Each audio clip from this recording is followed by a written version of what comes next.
Be me, 26, female. I like to think I have my life pretty well sorted out. Got a good job in the city working in HR for a big company, focused on corporate culture and employee well-being. It's a job where you have to be empathetic, you have to understand people. I'm good at it. My apartment is clean, my social life is active, and I'm always reading books on self-improvement and psychology. I'm a work in progress, but I'm actively doing the work. The only person in my life who seems determined to stay stuck in the past is my older brother. He's 29, a police detective, and he is the most emotionally constipated man I have ever met. It wasn't always this bad. When we were younger, we were close. But the last few years, especially since he made detective, it's like he's been building a wall around himself, brick by brick. Every conversation feels like I'm talking to a heavily redacted document.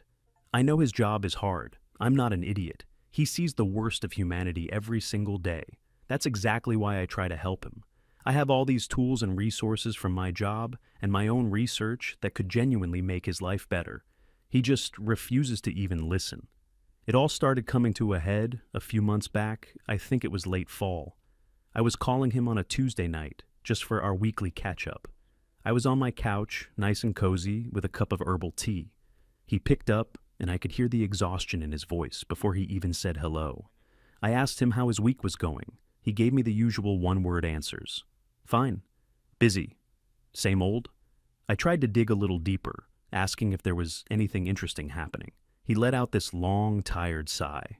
He told me he was finishing up a really grim case involving a domestic dispute that went sideways. He didn't give me details, he never does, but he mentioned having to talk to the kids who were left behind. My heart went out to him.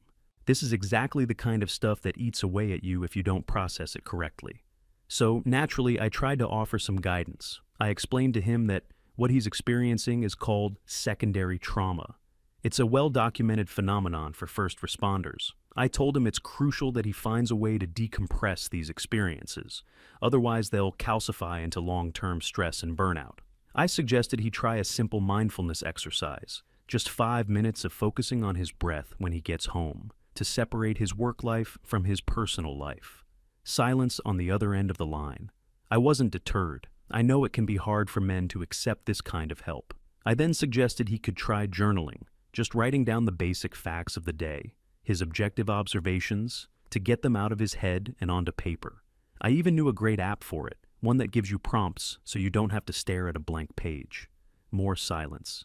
I could hear the sound of his car's turn signal clicking. "Are you listening?" I asked, trying to keep my voice gentle and encouraging. He finally spoke. "Yeah, I'm listening." His voice was flat, devoid of any emotion. I told him I'd send him a link to an article about it. He just said, "Okay, hey, I'm pulling up to my place. I gotta go." And he hung up before I could even say goodbye. I felt a little frustrated, but I told myself it was a start. He was probably just overwhelmed and needed time to think about it. I sent him the link right away. The article was titled "Beyond the Badge: Coping Mechanisms for High-Stress Professions." He never acknowledged it. A couple of weeks later, we were talking again. This time he sounded a little more upbeat. He mentioned that he and a few of his buddies from the force had spent their Saturday at a shooting range out in the country. He was describing how it was a beautiful day and how good it felt to just focus on a target and blow off some steam. I felt a knot form in my stomach. I waited for him to finish, and then I gently pointed out the potential issue with his choice of hobby. I explained that using firearms as a form of stress relief is problematic because it reinforces the connection between violence and emotional release. It's a form of sublimation, sure, but it's not a healthy one. He's not processing his stress. He's just channeling his aggression into a more destructive, albeit socially acceptable format. I suggested that there were so many healthier ways to blow off steam. What about rock climbing? That requires focus and physical exertion. Or maybe kayaking. Being out on the water is proven to be calming. Even just going for a long run in the woods would be better for his mental state. He was quiet for a long time. Then he said, in a very low voice, "It's just shooting targets, Freya. It's not that deep." I sighed. Of course he would think that.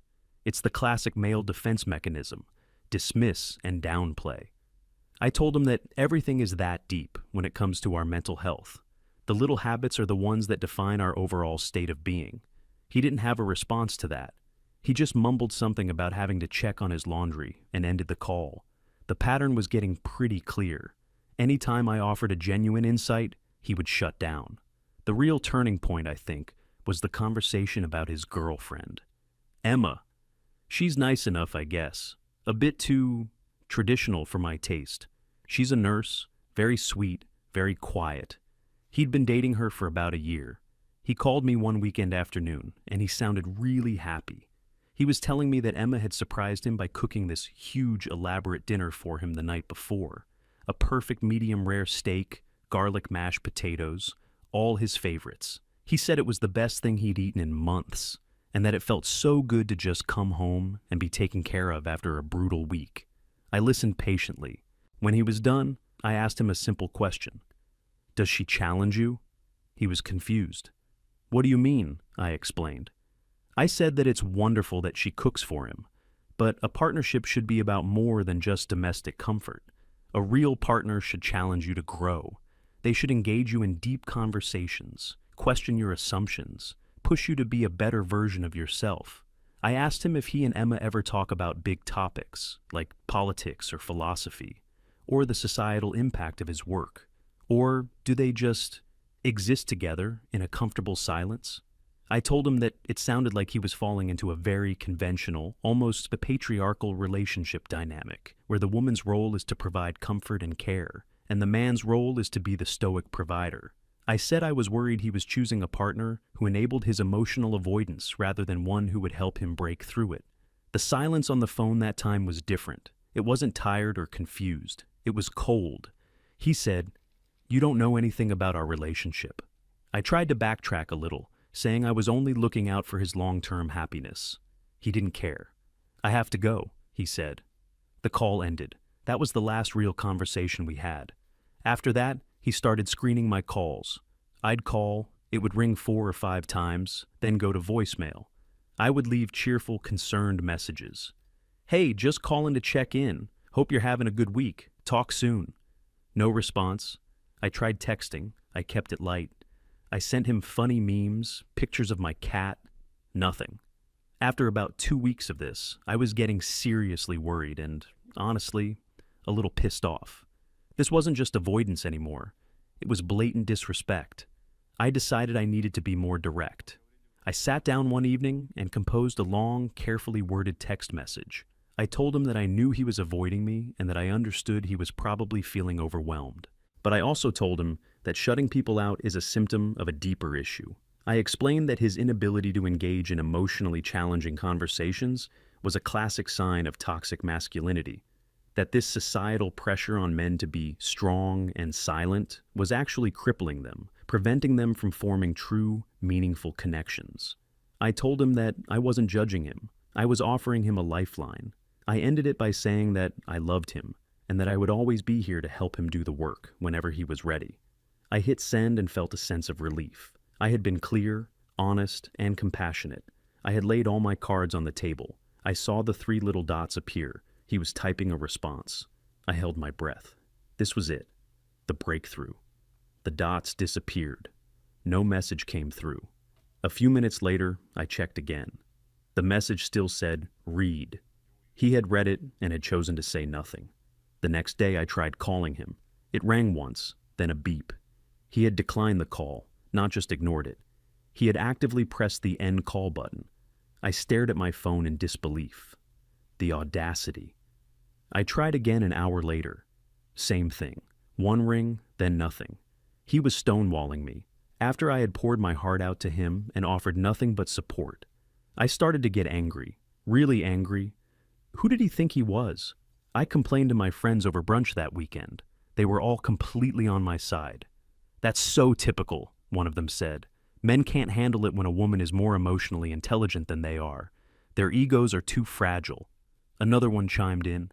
"You're offering him a gift, and he's spitting in your face. You can't help someone who doesn't want to be helped." They validated everything I was feeling. It wasn't my fault. It was his problem, his inability to cope, his masculine fragility. Feeling emboldened, I called our dad. I vented to him for a solid 10 minutes, about how his son was icing me out, how he was refusing to communicate, how worried I was about his mental state. My dad listened patiently. He has that same stoic quality as my brother, but he's usually a bit more receptive. When I was finished, there was a pause. "Well," he said, his voice calm and even, "maybe you should just leave him be for a while." I was flabbergasted. "Leave him be? Dad, he's clearly going through something. He needs support." "He's a grown man, Freya," my dad said. "He's a detective. He deals with tough situations for a living. I think he can handle his own business. Sometimes, the best support you can give someone is a little bit of space." I couldn't believe it. He was taking his side. "So you're saying I should just do nothing while my brother spirals?" I asked, my voice rising. "I'm saying he's not a broken appliance that you need to fix," he replied. "Give the kid a rest." He changed the subject after that, asking about my work. I hung up the phone, feeling completely and utterly alone in this. I was the only one who could see the flashing red warning lights. Everyone else was content to just let him crash and burn. The next few weeks were radio silent. I stopped calling and texting. Fine. If he wanted space, I would give him space. I told myself it was his loss. He was pushing away the one person who was actually willing to get in the trenches with him. My anger slowly simmered down into a kind of sad resignation. I focused on my own life. I went to yoga. I met up with friends. I excelled at my job. But in the back of my mind, there was this constant nagging worry. The silence from him was like a void. It felt unnatural, unsettling. I kept telling myself that eventually he would come around. He would hit a low point, realize he couldn't handle it on his own, and he would finally call me.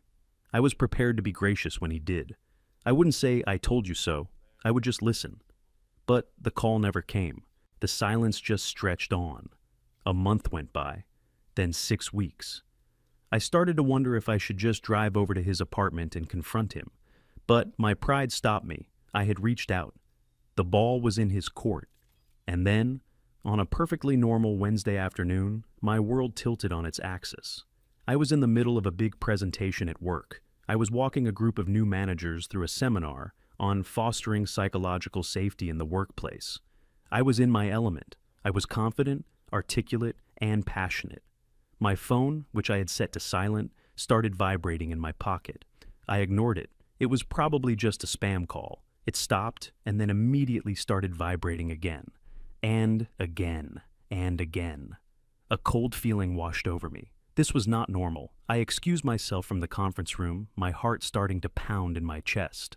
I pulled out my phone. 6 missed calls from my dad, and 1 new voicemail. My finger trembled as I tapped to play the voicemail. My dad's voice came through, strained and rushed. "Freya, it's Mom. She collapsed. Chest pains. We're at St. Michael's downtown. Get here as fast as you can. I'm trying to reach your brother." The world went blurry. St. Michael's. Okay. I grabbed my bag, my hands shaking so hard I could barely work the zipper. I mumbled a panicked apology to the managers in the conference room, something about a family emergency, and practically ran out of the building. My first thought, my only thought, was Caleb. He would know what to do. He's the calm one, the practical one. He handles crises for a living. I stabbed at his contact on my phone as I power walked to the parking garage. 1 ring. Beep. Call declined. Raw panic clawed at my throat. No, not now. I called again. 1 ring. Beep. I practically screamed in frustration. He couldn't be doing this. Not today. I sent a text, all caps. "Dad called. Mom is at St. Michael's. Heart attack. Answer your damn phone." I sent another. "Caleb, this is not a joke. Emergency." I jumped in my car, my mind racing. He had to have seen it. He had to call back. I drove towards the hospital, checking my phone at every red light. Nothing. No call. No text. The message notifications just showed "delivered." Not even read. How could he be so petty, so wrapped up in his own silent protest, that he would ignore a message like that? The hospital was pure chaos. The emergency room waiting area was a scene from a disaster movie. People were crying, yelling, bleeding. The air smelled of antiseptic and fear. I pushed my way to the reception desk, a high counter protected by a plexiglass shield. A woman with tired, indifferent eyes was typing on a computer. I leaned in, my voice shaking. "Hi, my mother was just brought in. Heart attack. Her name is..." The woman didn't even look up. "If she was brought in by ambulance, she's in the back. A doctor will be out to speak with the family when there's an update. Please take a seat. But can you just tell me if she's okay? What room is she in? I pleaded. She finally looked at me and her eyes were like steel. Ma'am, I have 20 other families asking me the same thing. We don't give out information over the counter. Take a seat. I stood there, stunned. This wasn't how it was supposed to work. In my world, you communicated. You established rapport. You found a resolution. This woman was a brick wall. I tried a different approach, the one I use at work. I softened my voice. I understand you're incredibly busy, and I really appreciate what you do. This is just a very stressful situation for my family. Any small piece of information would be a huge help. She gave me a look that could curdle milk. Take a seat. Defeated, I stumbled over to the uncomfortable plastic chairs and sank into one. I tried calling Caleb again. One ring. Beep. I felt a surge of helpless fury. Where was he? How could he do this to us? To me? I was the one here, alone, trying to navigate this bureaucratic nightmare while he was probably sulking in his apartment because his little sister hurt his feelings. My dad arrived about 20 minutes later, looking older than I'd ever seen him. He just hugged me, and we sat there in silence. He'd tried Caleb too. No luck. He's probably on a big case, my dad said, trying to make an excuse. But I could hear the doubt in his voice. We waited, and waited. Every time a doctor came through the doors, we would jump up, only to watch them go to another family. An hour passed, then another. It was torture. My mind was filling with worst-case scenarios. I felt completely, utterly useless. My skills, my knowledge, my entire professional identity meant nothing here. You couldn't reason with a heart attack. You couldn't have a compassionate dialogue with a hospital policy. I was just another scared person in a waiting room, stripped of all my perceived competence. And then I saw him. Caleb walked through the automatic doors. He wasn't in uniform, just jeans and a plain gray hoodie. But he moved with a purpose that cut through the chaos of the room. His eyes scanned the area, found us, and he walked straight over. He didn't look at me, only at our dad. "What's the latest?" he asked, his voice low and steady. "Nothing," my dad said, his voice cracking with relief. "They won't tell us anything." Caleb just nodded. He looked around, assessed the situation, and then walked directly to the reception desk. I watched, expecting him to get the same stone wall treatment I did. He didn't raise his voice. He didn't plead. He waited for the nurse to finish her sentence, and then he leaned in slightly. I couldn't hear what he said, but I saw him slide something across the counter, his badge. The nurse's entire demeanor changed. She sat up straighter. She picked up her phone. She spoke into it quietly, then hung up. "Doctor, Evans will be right out to speak with you," she said to him, her voice now filled with a deference that made me sick. "He's the attending cardiologist." Caleb just gave her a short nod and walked back to us. I was fuming. It was that simple? A little piece of metal, and suddenly all the rules didn't apply? The unfairness of it was staggering. 2 minutes later, a doctor came out, looking for us. He shook Caleb's hand first. The doctor explained everything. Mom had a severe blockage. They had performed an angioplasty, inserted a stent. The procedure was successful. She was stable, sedated, and they were moving her to the cardiac care unit. Caleb listened, his face a mask of concentration. He asked a series of short, intelligent questions. "What's the prognosis for recovery? What's the follow-up care plan? Are there any contraindications with her existing medications?" He was getting clear, concise answers. The doctor was treating him like a peer, an equal. My dad and I just stood there, invisible. Once we knew Mom was out of immediate danger, a wave of relief washed over me, and right behind it came the rage. Caleb said he needed to make a call to update the family. He stepped away into a quieter corner of the hallway. This was my chance. I followed him. I waited until he hung up the phone. "Where were you?" I hissed, my voice trembling with anger. "I called you. I texted you. Dad called you. Mom could have been dying, and you were what? Pouting?" He turned to face me slowly. There was no emotion on his face, no anger, no guilt, nothing. It was the same look I saw on his face when he was at a crime scene, detached, analytical. "I wasn't pouting, Freya," he said, his voice perfectly level. "And you didn't call me. You couldn't have. I blocked your number 3 weeks ago." The words hit me like a physical blow. Blocked. He hadn't just ignored me, he had erased me. Dad got a hold of me on my work line, he continued, his eyes locked on mine. Which is for emergencies only. This qualified. I couldn't speak. I just stared at him, my mind reeling. You want to know why? He asked, though it wasn't a real question. I'll tell you why. I'm a detective. My job involves facts, evidence, and timelines. So, let's review the evidence. He took a small step closer, invading my space. Fact. 4 months ago, I told you about a bad case. In response, you diagnosed me with secondary trauma and prescribed mindfulness and journaling. Fact. 3 months ago, I told you I went to the shooting range with my friends. You called my hobby a problematic sublimation of aggression and suggested I take up kayaking instead. Fact. 2 months ago, I told you my girlfriend cooked me a nice dinner. You questioned her intellectual capacity and suggested our relationship was based on a patriarchal dynamic. He paused, letting the words hang in the air. Every single time I shared a piece of my life with you, you took it, analyzed it, and handed it back to me as a problem that you, and only you, could solve. You didn't see a brother. You saw a project, a case study in toxic masculinity. I tried to interrupt, to defend myself. That's not true. I was just trying to help you. I care about you. My voice sounded weak and pathetic, even to my own ears. He held up a hand, silencing me instantly. No, he said, his voice still terrifyingly calm. Helping is listening. Helping is asking, what do you need? You never once did that. You just told me what I needed. You turned every conversation into a lecture, a performance of your own emotional superiority. He looked me up and down, and for the first time, I saw something in his eyes. It wasn't anger. It was pity. My life is filled with noise, Freya. Victims crying, suspects lying, sirens wailing. The last thing I need when I get home is another voice in my head telling me I'm doing everything wrong. So I made a professional decision, he said, the words landing like hammer blows. I identified a recurring source of stress and negativity in my life, a source that was detrimental to my mental health. He took a final step closer, and his voice dropped to a near whisper. And then I eliminated it. I set a boundary. I believe that's the term you use at your job, isn't it?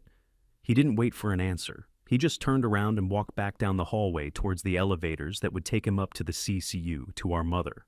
I was left standing alone in the hallway of the emergency room. The sounds of the hospital, the beeping machines, the distant announcements, all of it faded away. All I could hear was the echo of his words. He hadn't yelled. He hadn't insulted me. He had simply taken all of my theories, all of my jargon, all of my well-intentioned help, and he had methodically, clinically used it to build a case against me, and he had won. I stood there for I don't know how long, the expert on communication, on empathy, on well-being, and I had been so completely blind to the fact that to my own brother, I had become the very thing I claimed to fight against, a toxic source of relentless, unsolicited judgment. The person he needed to be protected from was me.